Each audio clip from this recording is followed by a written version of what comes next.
You are being so mean to yourself right now. And I want you to think about something. You see, kindness is everything in our life, like, believe it or not. And I know that there's hard days, and I know that there's days where maybe we're not as kind as we could be, but I want you to think about what I'm about to say. Right now, you are saying things to yourself that if you said to me or someone on the street, you might get punched in the face for. And you're expecting yourself to be successful. Hmm. That probably doesn't make that much sense. Now, look at it from this perspective. It makes sense when you come from a traumatic background in society. Your parents, your teachers, your peers, your own family has said you're not good enough, you're not strong enough, you're not capable enough. Then you're going to start to repeat that. And that becomes your nomenclature for how you talk to yourself. Now, what you have to understand about that is when you are talking to yourself like that, when you're being so incredibly rude and unkind to yourself, you automatically are limiting the success that you could potentially have in your life. And what I mean by that, think about this. If you dash your dreams, if you destroy yourself before you even get to the starting line, do you think that you'll cross the finish line? Probably not. You may not even start the race. You may quit in the middle of it, but you're probably not going to finish. You see, kindness matters so much. And people talk about mindset all the time in personal development and trauma and the whole nine, but nobody ever tells you what it really means. And so I'm going to tell you what it really means. Mindset is this: what you think becomes what you speak become your action, and your actions become your reality. And so that means that every single thing that comes to your head matters.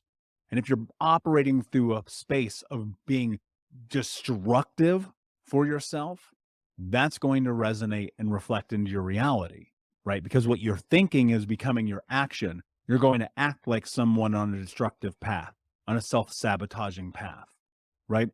And that will become your reality. But if you're kind to yourself, and this is one of the first things I always teach my clients, you take a pen and a piece of paper and you write this down. I am the kind of person who is kind to myself. I am the kind of person who is kind to myself. Why does this matter? Because when you are operating through a space of kindness, in the moments of life that are difficult, where you're hard, where it's frustrated, where you don't feel like you can continue to go on to the next thing, what will happen is you'll ask yourself, well, what would a kind person do for themselves right now? Would they show up? Would they go the extra 5%? Would they get up early? Would they make their bed? Would they clean their room? Would they do the dishes? Would they go to the gym? Would they eat the healthy food? Would they stop smoking? Would they leave the relationship? Would they travel the world? Would they write the book? Would they start the podcast? Would they do the thing that they need to do to make their life different? And if you're operating through the scope of kindness, the answer is going to be yes. And you're going to stop limiting yourself, and you'll start taking action that propel you forward to having the life that you want to have. You have the ability right now, today, to have the life that you want to have. Now, I'm not saying you're going to get it today, like that's improbable, but you can start the path. You can take that first step. And so you belittle yourself, you beat yourself up, you tear yourself apart. But I'm going to challenge you to go and stand in the bathroom in front of the mirror and look at yourself in the eyes. And in that moment, say to yourself, I am good enough. I am strong enough. I am capable enough. You are beautiful as you are. You are amazing as you are. You are incredible as you are. But you have to own that shit. You have to own it. So you've taught to be silent. You've been taught to sit in the back of the room. You've been taught children are to be seen and not heard. You've been taught to turn yourself off as preservation. But guess what? You're not a child anymore. And one of the most beautiful things that you can do in this journey is own who the you are today in this moment. Own your eyes and your ears and your smile and your body and your heart and all the things that make you who you are. Own your quirks and your kinks and your fun and your weird and your dorky and your nerdy and your extravagant and your success and your power and your beauty and your hope. Own that, because I'm going to tell you right now, if you don't, nobody else is. You've probably heard me say this before, but if you don't believe in yourself, then who will?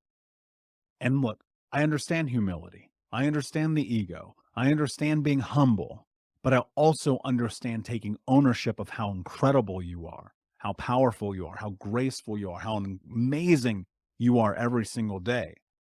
And that starts with kindness. You want to get there. You're probably listening to this right now like, Michael, I don't resonate. I don't connect. This doesn't make sense to me. How is this even possible? I don't get it. It starts with one simple task. You understand that mindset is everything.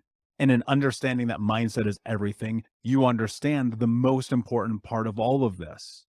What you think becomes what you speak. What you speak become your action become your reality. And so you take that pen and a piece of paper and you write it down. I am the kind of person who is kind to myself. And you repeat this to yourself ad nauseum until you convince yourself that it is true. It might take you a week or a month or a year or a decade. I don't care. It doesn't matter. But you keep doing it because every time you do, you reinforce the new narrative, erasing the old narrative that was given to you, embedded in you, enmeshed in you, groomed into you, ingrained into you. That's a bunch of everybody always told you aren't going to be. Well, guess what? That isn't true.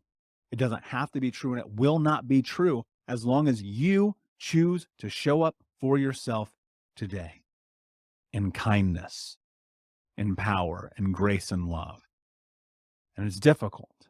I've been there. Trust me. You don't get to 350 pounds, smoking 2 packs a day, drinking yourself to sleep, and destroying your life because you're kind to yourself. I promise you, you don't.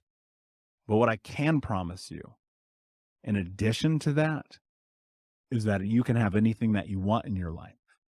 Anything that you deserve, anything that you're willing to tolerate, you can have.